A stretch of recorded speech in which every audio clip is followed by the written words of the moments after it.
जब तक बिके न थे कोई पूछता न था। जब तक बिके न थे कोई पूछता न था, तूने खरीद कर हमें अनमोल कर दिया। हुजूर अकरम सल्लल्लाहु अलैहि वसल्लम के पास एक नौजवान आया और आकर कहने लगा, या रसूल अल्लाह, आप मेरे बाप को जरा समझा दीजिए कि मेरे बाप मेरी इजाजत के बगैर मेरे माल को खर्च करता है। या रसूल अल्लाह, आप मेरे बाप से कह दीजिए कि वो जब भी माल खर्च करे तो कम से कम मुझसे पूछ जरूर लिया करें। हुजूर अकरम सल्लल्लाहु अलैहि वसल्लम ने फरमाया कि इसके बाप को हाजिर किया जाए। जब इसके बाप तक आदमी पहुंचा और बाप को जब खबर लगी कि मेरे बेटा ने हुजूर अकरम सल्लल्लाहु अलैहि वसल्लम के सामने मेरी शिकायत की है, मेरे ताल्लुक से अल्लाह के रसूल सल्लल्लाहु अलैहि वसल्लम के सामने मेरी शिकायत की है, उसके बाप के दिल को तकलीफ पहुंचती है। जब उसका बाप अपने घर से निकल रहा होता तो अपने दिल के अंदर कुछ गुनगुना रहा होता है, कुछ अशार पढ़ रहा होता है।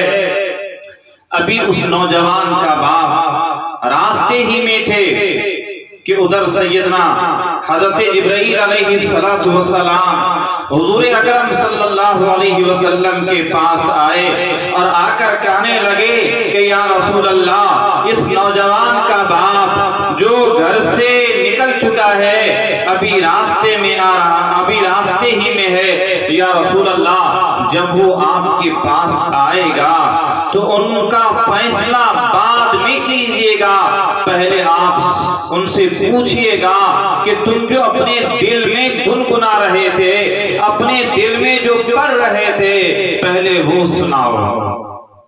इतना कह करके हजरत जिब्राइल अलैहिस्सलातु वस्सलाम चले जाते हैं। वो बाप हाजिर होता है। हुजूर अकरम सल्लल्लाहु अलैहि वसल्लम उस बाप से पूछते हैं कि तुम्हारा फैसला तो बाद में होगा, तुम्हारा मुकद्दमा बाद में सुना जाएगा, मुकद्दमे का फैसला बाद में होगा, लेकिन जब तुम घर से निकल रहे थे, अपने दिल में कुछ पढ़ रहे थे, वो मुझे सुनाओ कि तुम क्या पढ़ रहे थे।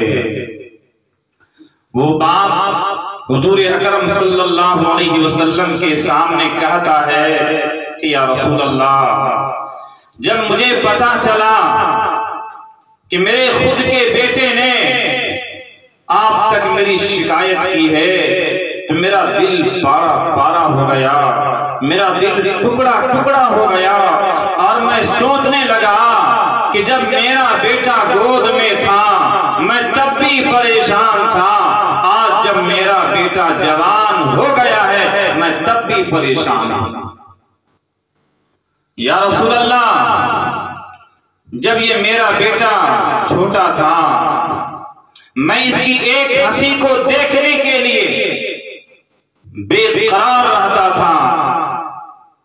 जब बीमार पड़ता, जब कभी तकलीफ पहुंचती, सारी सारी रात इनके सिरहाने बैठ करके गुजार दिया करता था और इनकी एक हंसी को देखने के लिए, इनके एक मुस्कुराहट को देखने के लिए हम पूरी पूरी रात खड़े रहते थे। ऐ मेरे बेटे,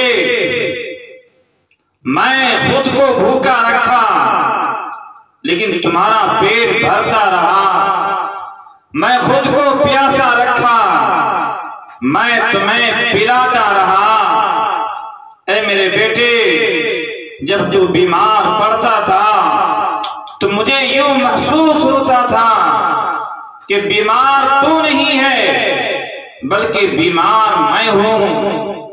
ऐ मेरे बेटे, मैं तुमको घर में रखता था और मैं रोजी रोटी के लिए घर से बाहर निकलता, मैं तुमको घर के साए में रखता था और मैं तेरे पेट भरने के लिए जलती हुई धूप में निकला करता था, खून पसीना एक करता था।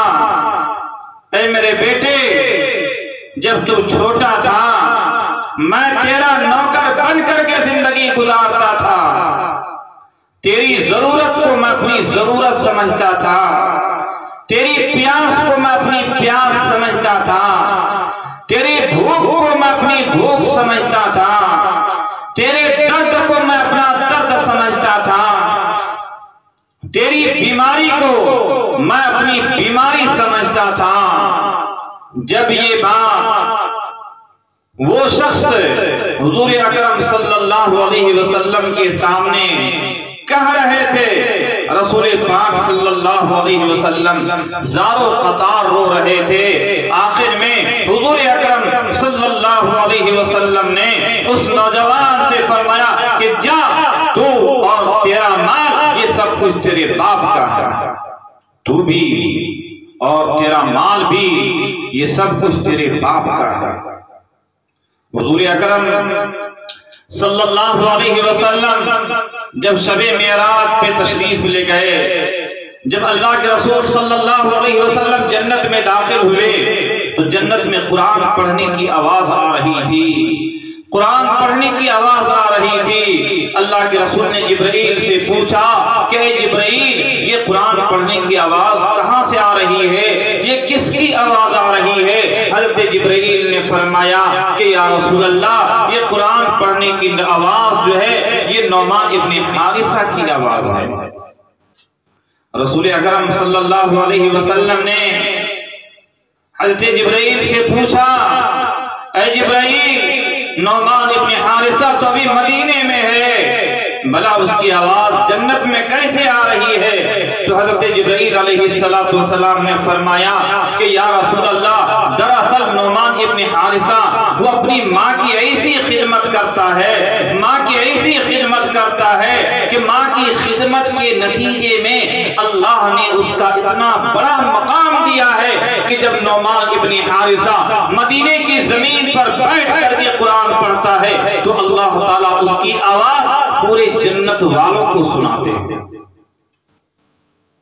हुजूर अकरम सल्लल्लाहु अलैहि वसल्लम जब मेराज से वापस तशरीफ लाए, आप नौमान इब्न हारिसा के घर गए और पूछा कि नौमान, तुम अपने माँ की कैसी खिदमत करते हो? नौमान इब्न हारिसा रज़ियल्लाहु ताला अन्हु फरमाते हैं कि या रसूल अल्लाह, मैं अपनी माँ की खिदमत के लिए न तो बीवी का सहारा लेता हूँ, न अपने बच्चों का सहारा लेता हूँ, न अपने भाई का सहारा लेता हूँ, न अपनी बहन का सहारा लेता हूँ।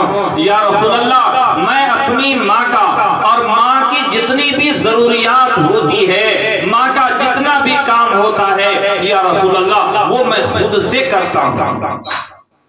अपनी माँ के लिए खाना खुद अपने हाथों से बनाता हूँ, आटा अपने हाथों से गूंथता हूँ, रोटी अपने हाथों से पकाता हूँ, सालन अपने हाथों से पकाता हूँ, पानी खुद से भर करके लाता हूँ, मैं अपनी माँ के कपड़े को अपने हाथों से धोता हूँ, माँ के सर में तेल भी लगाता हूँ, माँ के सर में कंघी अपने हाथों से करता हूँ। हुजूर अकरम सल्लल्लाहु अलैहि वसल्लम ने फरमाया, हाँ हाँ, बस यही वजह है कि अल्लाह रब्बुल इज्जत ने तेरा इतना बड़ा मकाम दिया है कि ऐ नौमान, जब तू दुनिया में जमीन पर बैठ करके अल्लाह का कलाम पढ़ता है तो अल्लाह ताला तेरी आवाज ये पूरी जन्नत वालों को सुनाते हैं। यकीनन माँ बाप होते हैं आसमान के नीचे और इस जमीन के ऊपर एक औलाद के लिए जो सबसे कीमती सरमाया है, जो सबसे कीमती सरमाया है वो उनके माँ बाप हैं। रसूल अकरम सल्लल्लाहु अलैहि वसल्लम की एक हदीस है कि अगर कोई औलाद इस हाल में सुबह करे कि माँ बाप उस औलाद से राजी है तो अल्लाह ताला शाम तक के लिए जन्नत के 2 दरवाजे को खोल देते हैं। इसके बरखिलाफ कोई औलाद इस हाल में सुबह करे कि उसके माँ बाप उससे नाराज है, तो अल्लाह ताला शाम तक के लिए जन्नत के 2 दरवाजे को खोल देते हैं। हुजूर अकरम सल्लल्लाहु अलैहि वसल्लम की हदीस है कि अगर कोई औलाद अपने माँ बाप के चेहरे पर मोहब्बत की नजर डालेगा तो अल्लाह ताला एक बार देखने के बदले में एक हज मबरूर का सवाब अता फरमाते हैं। किसी सहाबी ने पूछा कि या रसूल अल्लाह, अगर कोई औलाद अपने माँ बाप के चेहरे को बार बार मोहब्बत की नजर से देखे तो क्या अल्लाह ताला हर बार देखने के बदले में हज मबरूर का सवाब अता फरमाएंगे? सुनो, नबी अकरम सल्लल्लाहु अलैहि वसल्लम ने क्या फरमाया कि अगर कोई औलाद दिन में एक बार नहीं 100 बार भी अपने माँ बाप के चेहरे को मोहब्बत की नजर से देखेगा, अल्लाह ताला हर बार के बदले में एक हज मबरूर का सवाब अता फरमाएंगे।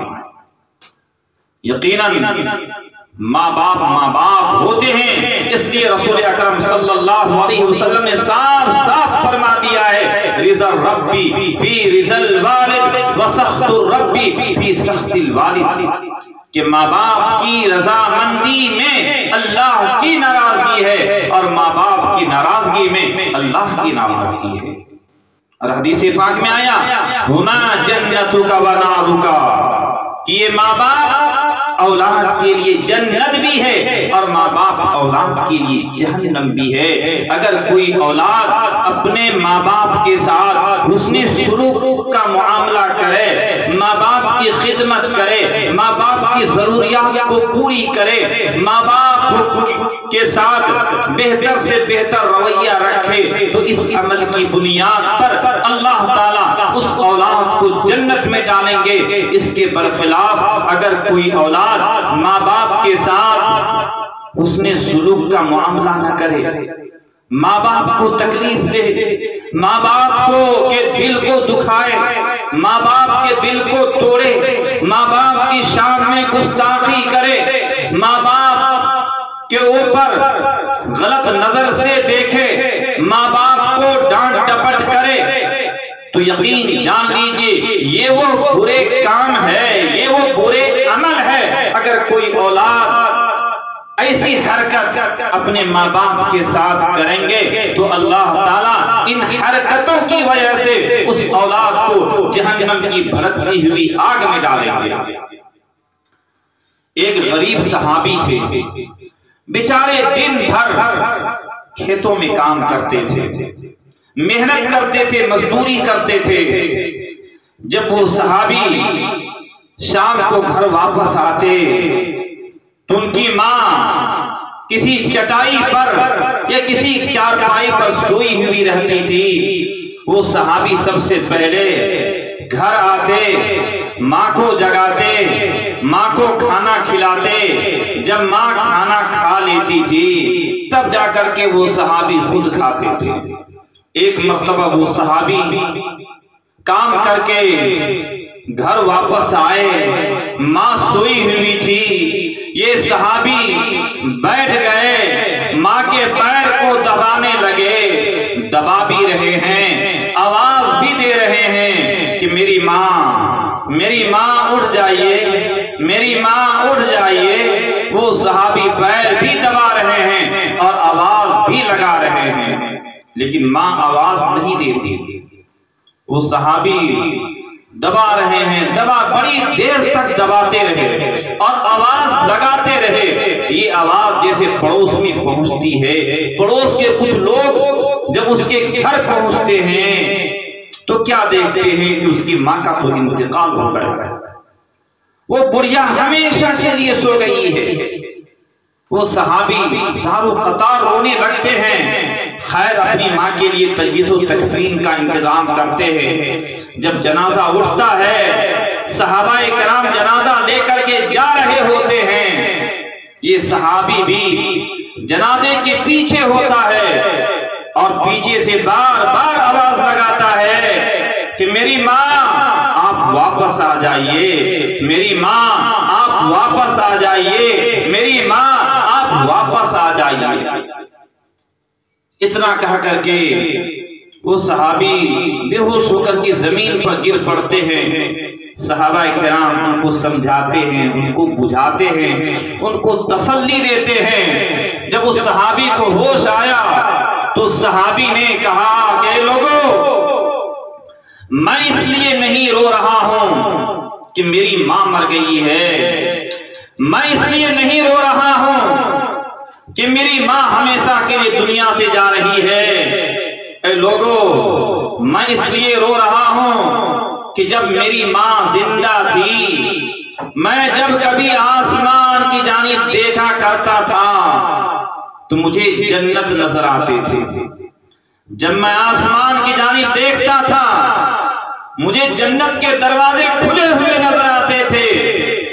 लेकिन जब से मेरी मां का इंतकाल हुआ, मैं कई मर्तबा आसमान की जानिब देखा, मगर मुझे आज वो जन्नत नजर नहीं आ रही है जो मां जिंदा होने की वजह से मुझे नजर आती थी। तो ये लोगों, ये मेरी मां का जनाजा नहीं जा रहा है, बल्कि ये तो मेरी जन्नत जा रही है, ये मेरी जन्नत जा रही है। मेरी मां नहीं जा रही है बल्कि मेरी जन्नत जा रही है। इसलिए रसूल अकरम सल्लल्लाहु अलैहि वसल्लम ने फरमाया कि मां के कदमों के नीचे जन्नत है और बाप जन्नत का दरवाजा है। एक वाकया गालिबन अब्दुल्ला इब्न मुबारक के ताल्लुक से बहुत मशहूर है कि अब्दुल्ला इब्न मुबारक रहमतुल्लाहि अलैह की जो वालिदा थी, अब्दुल्ला इब्न मुबारक रहमतुल्लाहि अलैह की जो अम्मी थी, एक मर्तबा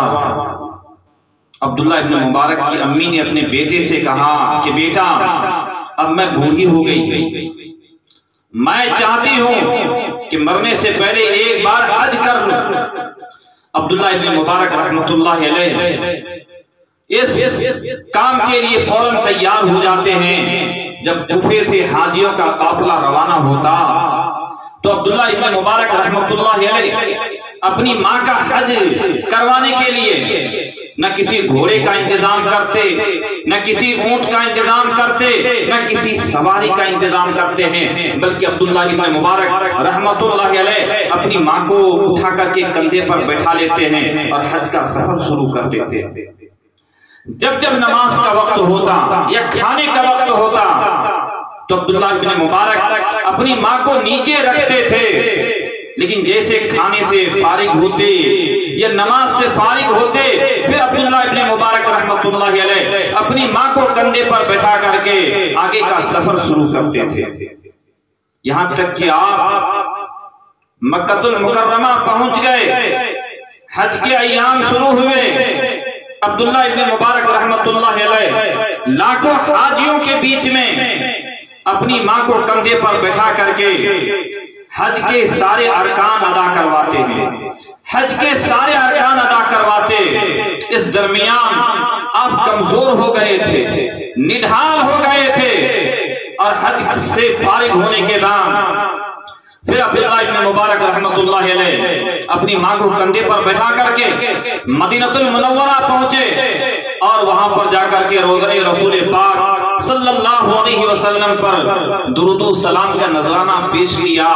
फिर वहां से वापस जब मक्का तशरीफ लाए तो बुढ़िया अपने बेटे से कहती है कि बेटा, अब तो जाने का वक्त बिल्कुल करीब है, बेटा मैं ये चाहती हूं कि जाने से पहले अल्लाह की इस घर का 40 तवाफ मुकम्मल करूं। हाजी लोग जानते हैं कि एक तवाफ, जब एक हाजी काबतुल्लाह का 7 चक्कर लगाए तो एक तवाफ बनता है। अब 40 तवाफ मुकम्मल करवाने की बात थी तो वो नौजवान बेटा अब्दुल्ला इब्न मुबारक पीछे नहीं हटे, बावजूद के कमजोर हो गए थे, दुबले हो गए थे, निढाल हो गए थे, लेकिन मां का 40 तवाफ मुकम्मल करवाने के लिए अब्दुल्ला इब्न मुबारक रहमतुल्लाहि अलैह फिर मां को अपने कंधे पर बैठाते हैं और तवाफ वाला अमल शुरू करते। तकरीबन 3 दिन और 3 रात के अंदर ये 40 तवाफ मुकम्मल होता है। जब तवाफ मुकम्मल होता, अब्दुल्ला इब्न मुबारक रहमतुल्लाह अलैह अपनी माँ को काबतुल्लाह के एक कोने में बैठा देते हैं और बैठाने के बाद गिलाफे काबा को पकड़ करके अल्लाह से फरियाद करते हैं कि मेरे मौला, आप जानते हैं कि मैंने अपनी माँ को कूफे में कंधे पर बैठाया था, मक्का में पहुंचाया। अल्लाह, आप ये भी जानते हैं कि उन हाजियों के बीच में मैं अपनी माँ को कंधे पर बैठा करके हज के सारे अरकान अदा करवाए। मेरे अल्लाह, आप ये भी जानते हैं कि जब हज से फारिग हुए मैं अपनी माँ को बैठा करके मदीना पहुंचा, फिर मक्के में लाके छोड़ा, फिर 3 दिन 3 रात के अंदर मैंने अपनी माँ का तवाफ भी मुकम्मल करवाया। मेरे मौला, अब आप ही बतलाइए, कितना सब कुछ करने के बाद क्या मैंने अपनी माँ का हक अदा किया या नहीं किया? क्या मैंने अपनी माँ का हक अदा किया या नहीं किया?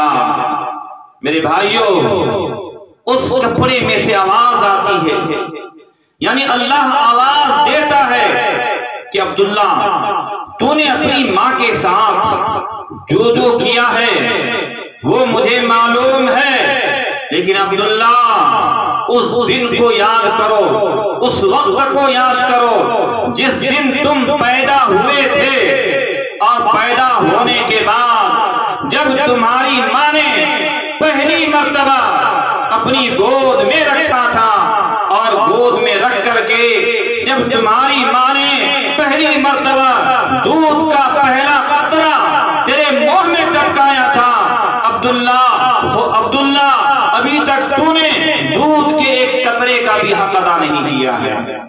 अब्दुल्ला, तेरी माँ ने जो दूध का पहला कतरा तेरे मुंह में टपकाया था, अभी तक तूने दूध के एक कतरे का भी हक अदा नहीं किया।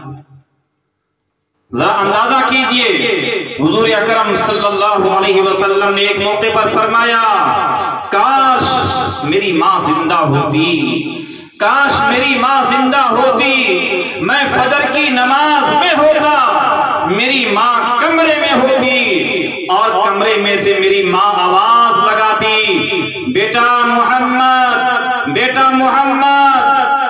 तो मैं फजर की नमाज को छोड़ करके मैं माँ के दरवाजे पर, गेट पर पहुंचता और जाकर कहता, लब्बैक, मैं हाजिर हूं मेरी माँ, मैं हाजिर हूं। इसी से अंदाजा लगाइए कि माँ बाप का कितना बड़ा मकाम और कितना बड़ा मर्तबा है। हजरत मूसा अलैहिस्सलातु वस्सलाम कोहे तूर पर थे। मूसा अलैहिस्सलातु वस्सलाम ने अल्लाह से पूछा कि मेरे मौला, आप ये बतलाइए कि जन्नत में मेरा साथी कौन होगा, जन्नत में मेरा दोस्त कौन होगा? अल्लाह रब्बुल इज्जत ने मूसा अलैहिस्सलातु वस्सलाम से फरमाया कि मूसा, फला बस्ती में जो एक कसाई रहता है, जो एक गोश्त बेचने वाला रहता है, वही कसाई, वही कुरैशी, वही गोश्त बेचने वाला कल जन्नत में तुम्हारा दोस्त होगा। अब मूसा अलैहिस्सलातु वस्सलाम उस बस्ती में पहुंच जाते, लोगों से पूछते, फला नाम का कसाई कहाँ है, फला नाम का कुरैशी कहाँ है? लोगों ने इशारा किया कि देखो, वो जो बैठा हुआ जो गोश्त बेच रहा है वही है। अब मूसा अलैहिस्सलातु वस्सलाम उसको देखते रहे, यहाँ तक कि शाम होती है। जब वो कसाई दुकान बंद करने लगता है, अब मूसा अलैहिस्सलातु वस्सलाम उस कसाई के पास पहुंचते और पहुंचकर कहने लगते हैं कि देखो, मैं एक परदेसी आदमी हूँ, मैं अजनबी आदमी हूँ, मैं मुसाफिर आदमी हूँ, इस बस्ती में मेरा कोई जान पहचान का नहीं है, आज मैं तुम्हारे यहाँ रहना चाहता हूँ। वो कसाई कहने लगे, जरूर मैं इसके लिए तैयार हूँ, चलिए आप मेरे साथ, आप मेरे घर पे रहिएगा। अब मूसा अलैहिस्सलाम उस कसाई के साथ उसके घर पहुंचे और घर पहुंच करके मूसा अलैहिस्सलाम उस कसाई की हर हरकत व सकनात को देख रहे थे। आया कसाई ऐसा कौन सा अमल करता है कि जिस अमल की बुनियाद पर अल्लाह ताला ने इस कसाई को जन्नत में मेरा दोस्त बनाया है। अब मूसा अलैहिस्सलाम बैठे हुए थे, ये कसाई घर पहुंचता, अपना झोला रखता और एक कमरे में पहुंचता। एक झूला था, उस झूले पर एक बूढ़ी औरत सोई हुई थी।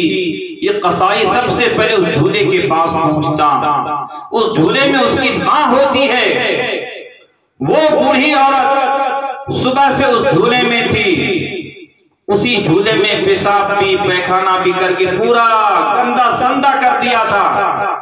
ये कसाई पानी लाता, पानी ला करके उसकी गंदगी को अपने हाथों से धोता, उस गंदे कपड़े को अपने हाथों से निकालता है। निकालने के बाद जो साफ सुथरा कपड़ा होता है, कसाई साफ सुथरा कपड़ा अपनी माँ को पहनाता, फिर गंदे कपड़े को अपने हाथों से धोता है। धोने के बाद जब खाना तैयार होता, कसाई गोश्त को लेता। जो गोश्त सख्त होता, कसाई उसको अपनी जबान से चबा चबा करके उसको नरम बना देता। और नरम जब तैयार हो जाता, वो कसाई प्लेट लेकर के माँ के सामने पहुंच जाता, लुकमा हाथ में लेता और अपने माँ के मुंह में डालता है।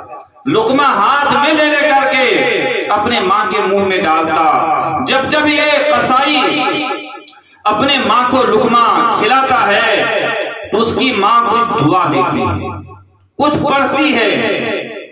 चुनांचे मूसा अलैहिस्सलाम जब उस बुढ़िया के पास गए, वो बुढ़िया जो कुछ कह रही थी, जब मूसा अलैहिस्सलाम ने कान लगाए तो उस कसाई की माँ अपने बेटे के लिए दुआ कर रही थी कि मेरे अल्लाह आप मेरे इस बेटे को जन्नत में मूसा का दोस्त बना देना। मेरे अल्लाह आप मेरे इस बेटे को जन्नत में मूसा अलैहिस्सलाम का साथी बना देना। हज़रत मूसा अलैहिस्सलाम समझ गए अल्लाह ने इस कसाई का जो इतना बड़ा मकाम दिया है, ये सिर्फ माँ की दुआओं ही का नतीजा है। मूसा अलैहिस्सलाम की माँ जब दुनिया से वफात पा गई, मूसा अलैहिस्सलाम जब कोहे तूर पर जा रहे थे तो आवाज आती कि ऐ मूसा जरा संभल करके आना, ऐ मूसा जरा संभल करके आना। मूसा अलैहिस्सलाम चौंक गए तो आवाज आती है कि मूसा जब तुम्हारी माँ जिंदा थी, जब तुम आते थे, माँ की दुआ तुम्हारे साथ रहती थी, मगर क्योंकि अब तेरी माँ दुनिया से जा चुकी है, इसलिए अब तुम्हारे साथ तुम्हारी माँ की दुआ नहीं। इसलिए जरूरी है कि हम अपने माँ बाप के साथ उसने सलूक का मामला करें। माँ बाप की जरूरत को अपनी जरूरत समझे, माँ बाप के दुख को अपना दुख समझे, माँ बाप की तकलीफ को अपना तकलीफ समझे।